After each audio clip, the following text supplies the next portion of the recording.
Bom dia, irmãos. Pedir aos irmãos que abram suas Bíblias na carta de Tiago, capítulo 1.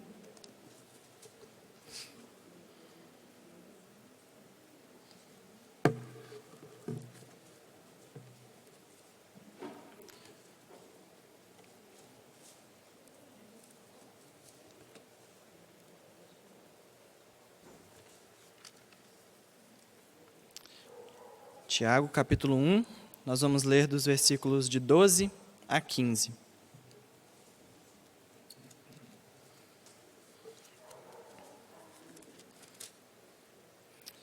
Eu vou ler, os irmãos acompanham, assim diz a palavra de Deus. Bem-aventurado o homem que suporta com perseverança a provação, porque, depois de ter sido aprovado, receberá a coroa da vida, a qual o Senhor prometeu aos que o amam. Ninguém, ao ser tentado, diga, sou tentado por Deus, porque Deus não pode ser tentado pelo mal, e Ele mesmo a ninguém tenta. Ao contrário, cada um é tentado pela sua própria cobiça, quando esta o atrai e seduz. Então a cobiça, depois de haver concebido, dá à luz o pecado, e o pecado, uma vez consumado, gera a morte. Amém. Fazer uma oração antes da gente começar. Santo Deus, clamamos ao Senhor que fale conosco nessa manhã. Ajuda-nos a compreender o que o Senhor quer dizer aqui, Pai. Que seu Santo Espírito possa falar através de mim. O Senhor tenha misericórdia do pregador, Pai, e não permita que nada humano, nada do homem se manifeste nesse púlpito essa manhã. Apenas a palavra do Senhor, Pai, sem adulterar, sem qualquer mudança, apenas o que o Senhor deseja falar.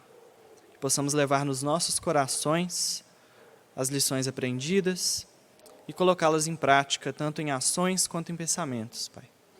Oramos a Ti em nome de Jesus. Amém. Então, irmãos, Tiago aqui começa a falar um pouco sobre as tentações. E esse é um tema que ele é bem recorrente na palavra de Deus. A gente vê, do início ao fim da palavra, sempre as tentações sendo um tema que vão e voltam. Isso, é claro, é porque, enquanto o homem habita nesse mundo, ele sempre vai estar sujeito a elas, sempre sujeito às tentações. Mesmo nosso Senhor Jesus, ele sendo Deus, ele ainda assim, não tendo qualquer pecado, a palavra de Deus fala que ele foi tentado em todas as coisas. Hebreus 4,15 diz isso, em todas as coisas, nosso Senhor Jesus foi tentado. E aí eu menciono um trecho interessante do livro Ministrando como Mestre, do Stuart Olyott, onde ele conta uma comparação que eu achei muito interessante. Ele menciona que ele morava em uma cidade que tinha um muro que foi construído ao redor dela, e o propósito desse muro era conter a força das ondas que vinham. Elas vinham sendo impelidas pelo vento, e se o muro não segurasse, elas inundavam aquela cidade. E o muro aguentou por um bom tempo, até que numa noite, que teve uma tempestade que foi particularmente forte, aquele muro veio abaixo e a cidade toda foi inundada. E aí ele compara esse muro com uma cordilheira de montanhas que tinha também ao redor da cidade, e que por milênios estava ali, por milênios era açoitada por todas as tempestades que já vieram, e permaneciam de pé. E aí o que o Olyott comenta? Que aquelas montanhas ali, por serem muito mais fortes do que aquele muro, elas suportaram tempestades que aquele muro jamais conseguiria até experimentar, porque ele quebrou muito antes de aguentar as tempestades que aquelas montanhas suportaram. E da mesma forma é o nosso coração e o coração do nosso Senhor Jesus. As tentações que Cristo suportou aqui na terra eram coisas que a gente nunca vai conseguir sequer imaginar. Porque muitas vezes a gente vai sendo atacado por aquela tentação, e determinado momento a gente acaba cedendo, porque o nosso coração é pecador. Mas Cristo, sem pecado algum, ele sofreu tentações inimagináveis para a gente. O que isso demonstra para nós? É que mesmo na vida do Filho de Deus, a tentação ela era real e ela era inevitável. Então, na nossa vida hoje, isso também é uma verdade. E é por essa razão que Cristo ele vai ensinar ao povo de Deus, em primeiro lugar, de onde as tentações vêm, mas também para onde é que elas estão levando o homem. Então, iniciando aqui no texto, a gente tira uma primeira lição desse texto, que é: as tentações vêm durante a provação. Então, vamos reler aqui o versículo 12, eu vou ler para os irmãos. Bem-aventurado o homem que suporta com perseverança a provação, porque depois de ter sido aprovado, receberá a coroa da vida, a qual o Senhor prometeu aos que o amam. Então, Tiago aqui está retomando o mesmo tema que ele vem trabalhando desde o início desse capítulo, que é a perseverança durante as provações. Esse tema vai ser constante no livro de Tiago, ele nunca vai realmente deixar de falar disso. E agora ele faz um complemento que é maravilhoso e é muito necessário de tudo que ele já tinha falado até o momento. O que Tiago vinha falando até agora sobre a questão das provações? Ele encoraja o povo de Deus a se manterem firmes nas provações ao entender que elas têm origem em Deus. Então, ele fala isso, lá no início do capítulo. As tentações, as provações, elas vêm de Deus e elas visam um bom fim ao homem. Então, isso é motivo de coragem, isso é motivo de manter firme. Mas agora, Tiago vai mais a fundo, não falando apenas da origem da provação, mas do fim da provação. O que ele diz? Ele traz à memória a recompensa prometida, a coroa da vida, que o nosso Senhor prometeu para aqueles que resistirem até o fim. Então, a recomendação da palavra de Deus para quem está sofrendo nesse momento é manter os olhos na pátria vindoura, como promete o nosso Senhor Jesus. Lá no livro de Apocalipse, capítulo 3, versículo 5, o Senhor vai dizer assim: o vencedor será assim vestido de vestiduras brancas, e de modo nenhum apagarei o seu nome do livro da vida. Pelo contrário, confessarei o seu nome diante de meu Pai e diante dos seus anjos. Então, é interessante que eu peguei essa promessa como exemplo, mas nas 7 cartas às 7 igrejas de Apocalipse, todas elas terminam com promessas. E para quem são essas promessas? Elas sempre são ao vencedor. Ora, irmãos, quem é o vencedor, senão aquele que passou pela provação e, sustentado pelo Senhor, resistiu até o fim? Esse é o vencedor, é aquele que passa por esse mundo, passa pelas provações, passa pelas dificuldades, mas resiste. Para essa pessoa são as promessas. Então, na última exposição de Tiago, ele tinha feito uma pergunta importante, que é: onde você tem colocado a sua segurança? Mas agora, a pergunta é parecida, porém diferente. Onde você coloca a sua esperança? A resposta também é parecida. Se for nas coisas deste mundo, então não existe forma de resistir às tentações, nem mesmo de suportar a provação. Porém, se for na eternidade e nas promessas do Senhor, então você será bem-aventurado e receberá a coroa da vida. Essas, irmãos, são as 2 pernas que vão manter o servo do Senhor de pé para passar por uma provação ou pelas muitas provações. A confiança em Deus é a primeira. Ela assegura que o seu povo,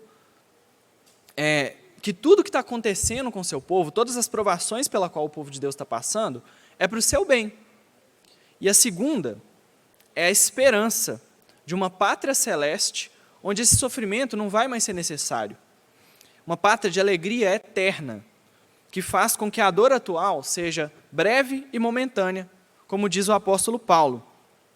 2 Coríntios, abre aí para a gente, 2 Coríntios, capítulo 4, versículo 17 e 18. Vamos ler juntos. 2 Coríntios 4, versículos 17 e 18.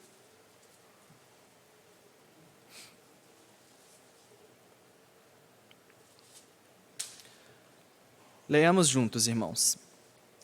Porque a nossa leve e momentânea tribulação produz para nós eterno peso de glória, acima de toda comparação, não atentando nas coisas que se veem, mas nas coisas não se veem, porque os que se veem são temporais, e os que não se veem são eternos.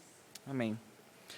Então, irmãos, a chave que a Bíblia nos dá para a perseverança é essa dupla aqui: segurança na bondade e soberania de Deus e esperança nas suas promessas. E é isso que Tiago começa, então, a trazer para a gente sobre a aprovação ainda, expandindo nesse tema que ele já vem tratando desde o início. Então, agora não só a segurança em Deus, mas também a esperança na pátria celeste. E aí ele vai seguir nos versículos 13 e 14, onde ele vai dizer: ninguém ao ser tentado diga, sou tentado por Deus, porque Deus não pode ser tentado pelo mal, e Ele mesmo a ninguém tenta. Ao contrário, cada um é tentado pela sua própria cobiça, quando esta o atrai e seduz. E aqui a gente faz uma pausa para perguntar mais uma vez, por que Tiago parece estar mudando de assunto de novo? A carta de Tiago, quando não lida com cuidado, não lida do início ao fim, parece que Tiago muda de assunto várias vezes durante a carta. Mas se a gente lê ela do início ao fim e vai pensando no que ele já falou e no que ele vai falar, é visível que Tiago não está mudando de assunto aqui. Ele está tocando em mais uma parte importante, ainda sobre a questão das provações que aquele povo estava passando. Então, olha o paralelo que a gente consegue observar aqui. A gente tinha aprendido, então, que a provação tem origem em Deus e visa um bom final para o povo. Em contraste a isso, Tiago está falando da tentação e dizendo que ela... Olha o que ele fala: ninguém ao ser tentado diga, sou tentado por Deus. Ou seja, a tentação não tem origem no Senhor. E, como a gente ainda vai ver mais para frente, ela não visa um fim bom. Então, esse é o paralelo que Tiago vai fazer aqui, entre a provação que vem de Deus para o bem do povo e a tentação que não vem de Deus e que visa a morte, que visa um fim terrível para o povo. Mas a provação e as tentações geralmente parecem andar muito juntas.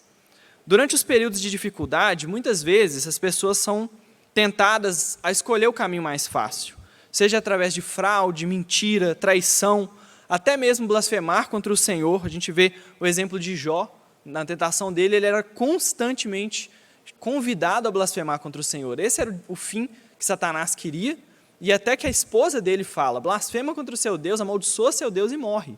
Então, a gente vai ver que essa é sempre uma tentativa de aliviar o sofrimento das circunstâncias que eles estão vivendo.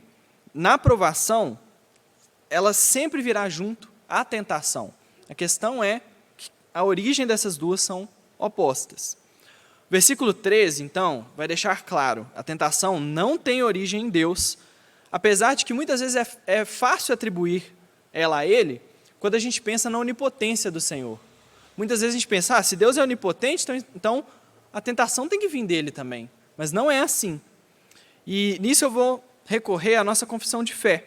Confissão de fé de Westminster, no capítulo 3 dele, o artigo 1, diz assim: desde toda a eternidade e pelo muito sábio e santo conselho de sua própria vontade, Deus ordenou livre e inalteravelmente tudo quanto acontece.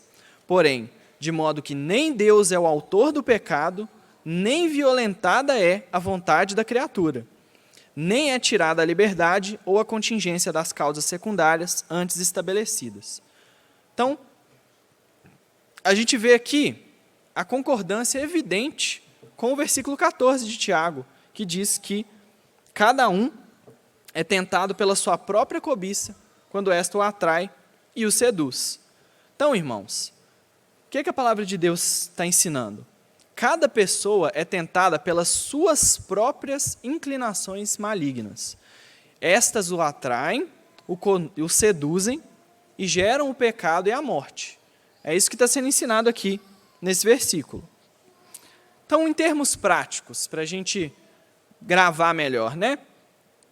Ao passar por problemas financeiros, um homem pode ser tentado a roubar, por exemplo, se ele já tivesse inclinação em si.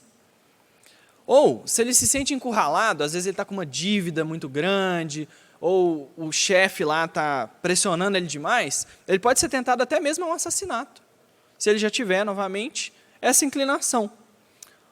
Ou então, o casamento está muito difícil, as coisas não estão fáceis, a vida conjugal está terrível. A pessoa pode ser tentada a adulterar, a divorciar. Nada disso procede de Deus, irmãos. Nada disso. E sim da corrupção original. Então, a provação, a dificuldade, sim, essa vem de Deus. Agora, a tentação que vem junto, essa vem do próprio coração, da própria inclinação maligna que já existe no nosso coração pecaminoso. Novamente, recorrendo à Confissão de Fé de Westminster, agora no capítulo 5, artigo 4, ela diz: desta corrupção original, pela qual ficamos totalmente indispostos, incapazes e adversos a todo bem, e inteiramente inclinados a todo mal, é que procedem todas as transgressões atuais. Então, aqui é preciso que a gente faça uma distinção importante, com bastante cuidado. Na introdução, eu fiz uma comparação entre as tentações de Jesus, do nosso Senhor, e as nossas. Então agora é preciso distinguir que Jesus não foi tentado por inclinações malignas do seu coração, como a gente está falando aqui sobre o nosso coração. Jesus é Deus e ele não tem pecado algum. A Bíblia é muito clara quando ela fala que Jesus foi tentado pelo próprio diabo. As tentações de Jesus eram externas a ele. Elas vinham de fora, elas não vinham do coração de Cristo. É preciso fazer essa distinção para que essa comparação não leve a pensar que Cristo tinha pecado, que Cristo tinha inclinações malignas. Ele não tinha. Mas isso, como eu usei no exemplo inicial, não quer dizer que as tentações de Jesus eram mais fracas do que as que nós suportamos. Muito pelo contrário, as tentações de Cristo eram muito mais fortes, como foi exemplificado mais cedo. Mas essa distinção é necessária para que a gente não tenha confusões aí mais para frente. Mas então, voltando ao tema de Tiago, o conselho é: cuidado, irmãos, com o seu coração. Será, irmãos, que quando vocês se lembram, talvez de algum momento que você cometeu um erro muito grande, um pecado muito grande, você já não se pegou perguntando: por que o Senhor me deixou naquela situação que me levou a pecar? E aí ainda justifica: eu só fiz isso porque... E vem todo tipo de justificativa. Meu irmão, você só fez isso porque você é pecador, não é porque você estava naquela situação. A aprovação veio sim de Deus, o pecado não, a tentação não. Essa distinção é muito importante. E para isso, vamos lembrar do que Deus disse para Caim? Abram suas Bíblias mais uma vez, em Gênesis, no capítulo 4, versículo 7.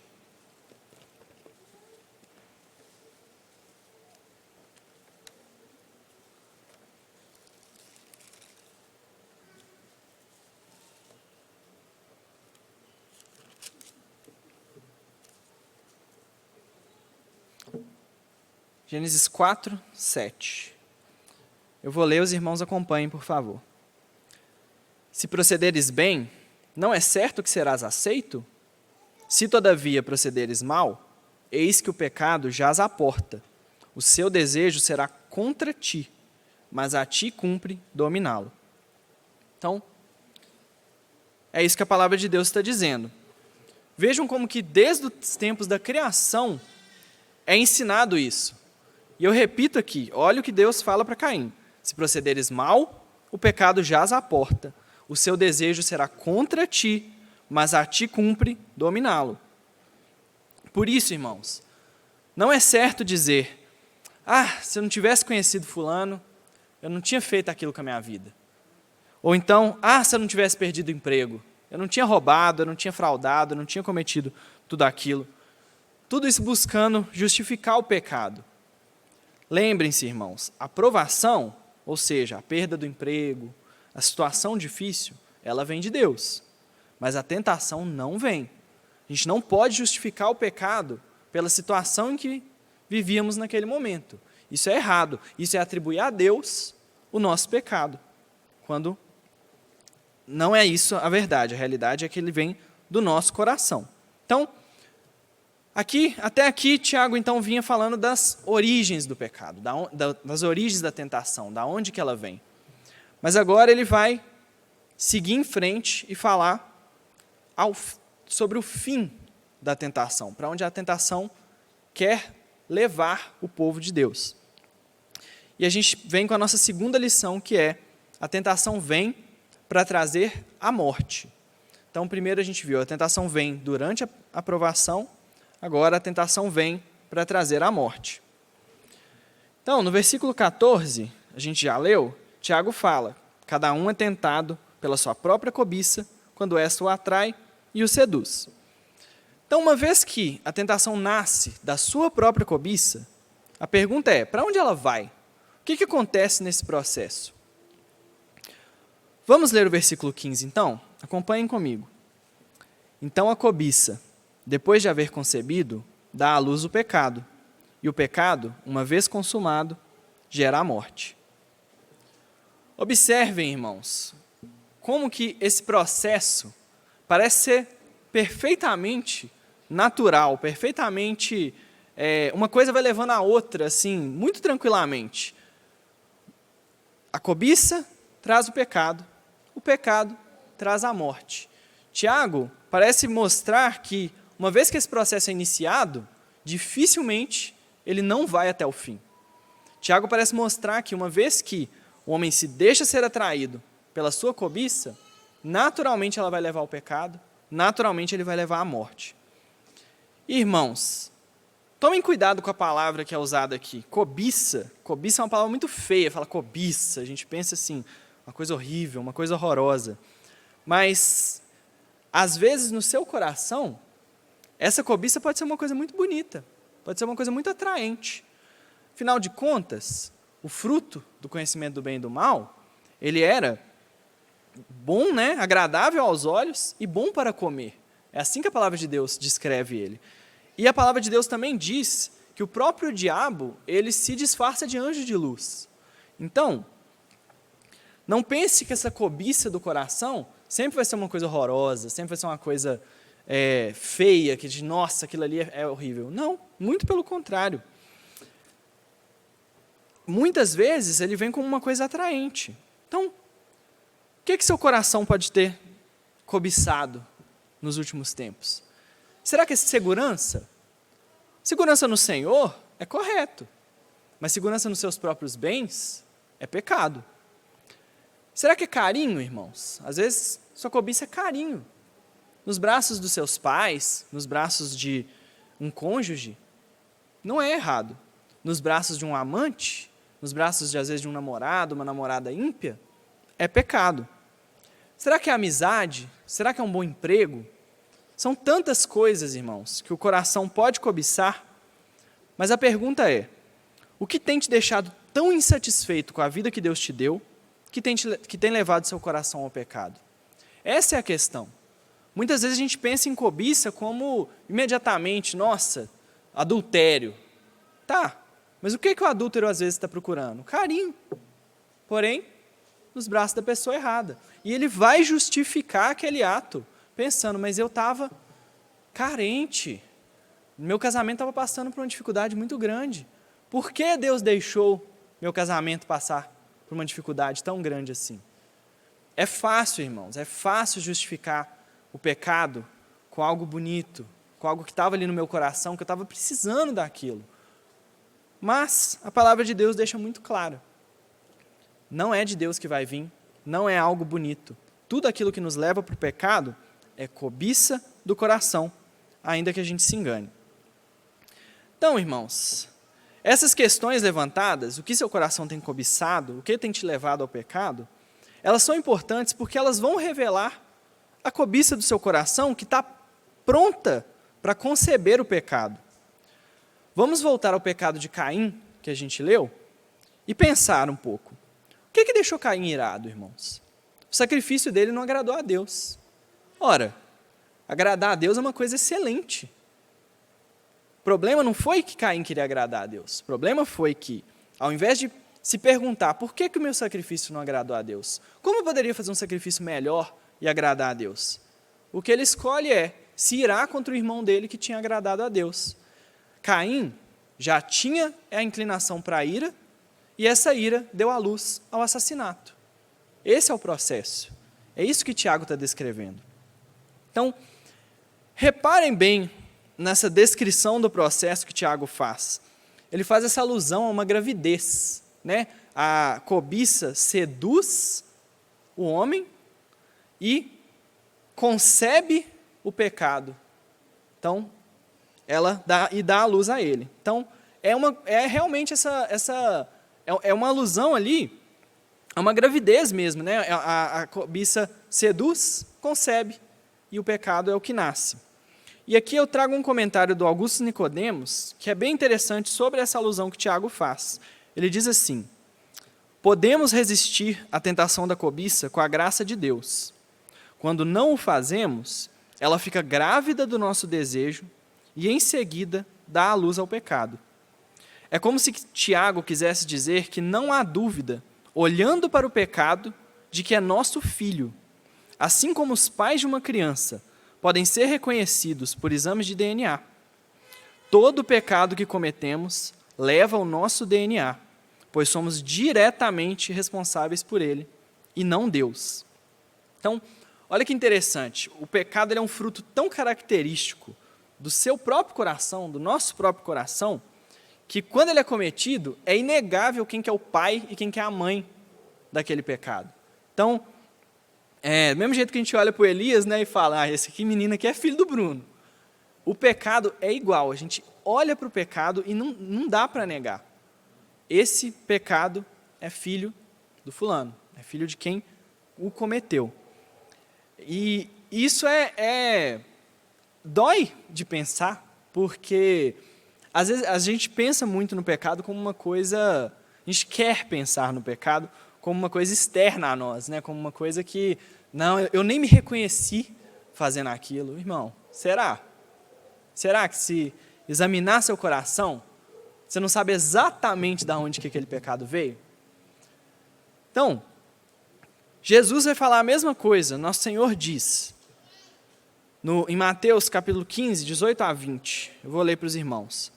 Mas o que sai da boca vem do coração, e é isto que contamina o homem, porque do coração procedem maus desígnios, homicídios, adultérios, prostituição, furtos, falsos testemunhos, blasfêmias.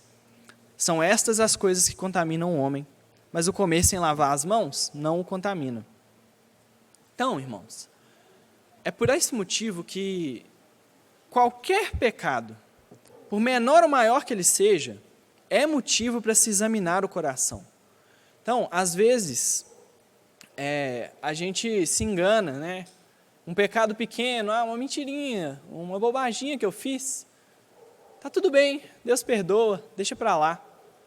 A questão é, para que aquele pecado tenha nascido, havia uma cobiça ali no seu coração que ainda está ali e que está pronta para dar à luz a outros pecados, a outras transgressões.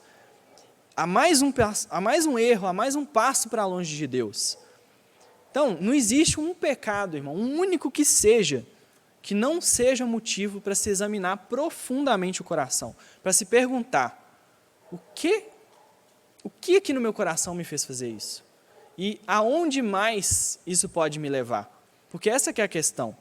A caminhada do pecado, ela não vai parar só naquele pecado ali, ela vai cada vez mais fundo, ela vai cada vez mais longe, cada vez mais longe de Deus. Por isso, a pergunta é, será que existe algum pecado, irmão, que você não consegue ficar livre dele? Uma coisa que já parece que faz parte de você. Aquela coisa que você pensa, muitas vezes até para justificar, eu sou assim mesmo. Às vezes você é sempre propenso à ira, uma pessoa briguenta, uma pessoa violenta. seja com palavras, seja com ações. E você sempre pensa, não, mas é porque eu sou assim mesmo, meu temperamento é muito forte. Pecado, irmão. O que está acontecendo que está te levando a isso? Às vezes, você não consegue parar de olhar a mulher na rua. Viu uma mulher, torce até o pescoço. Pensa, mas eu sou assim, eu tenho essa sangue quente. Irmão, o que você está cobiçando? O que está no seu coração que está te levando a isso? Isso pode sim dizer, eu sou assim, isso é parte de mim, mas isso não pode continuar sendo parte de você. Isso é parte de você porque você é pecador. Mas peça ajuda, irmão. Em primeiro lugar, ao Espírito Santo de Deus, mas também a outros irmãos, a pessoas que você pode confiar, cristãos maduros, pessoas que podem te ajudar. Entenda, sozinho você não vai vencer isso, mas com a ajuda do Espírito Santo, com a ajuda de irmãos, é possível se livrar desses pecados. O Espírito Santo é quem pode ir no fundo do seu coração, revelar quais são as cobiças e te ajudar a ser livre disso. O que não dá é para fazer paz com essas cobiças, fazer paz com esses pecados. Enquanto a gente viver, estamos em luta contra o pecado. E essa luta não vai acabar, e ela precisa ser constante. E caminhando então para o último passo que Tiago descreve nesse processo, a gente encontra a morte. Isso não deve ser surpresa para ninguém.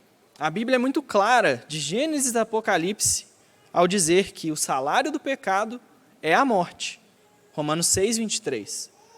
Essa descrição de um salário é algo que é devido, né? Uma vez que você trabalhou, esse salário é uma dívida, ela tem que ser paga. O salário do pecado é a morte. Ou seja, se a tentação te leva para o pecado, o fim dela sempre é a morte. É para ali que essa tentação está levando. Então, esse é o destino final da tentação. É para lá que o seu coração pecaminoso deseja te levar. No caso dos ímpios, essa morte é literal e eterna, o inferno. Mas no caso dos cristãos, ela não deixa de ser morte também. Pode ser o afastamento de Deus, pode ser um coração cada vez mais duro, pode ser uma culpa constante. Isso tudo, irmãos, é morte, é para onde o seu pecado, o seu coração quer te levar. Então, para onde o seu coração está te levando?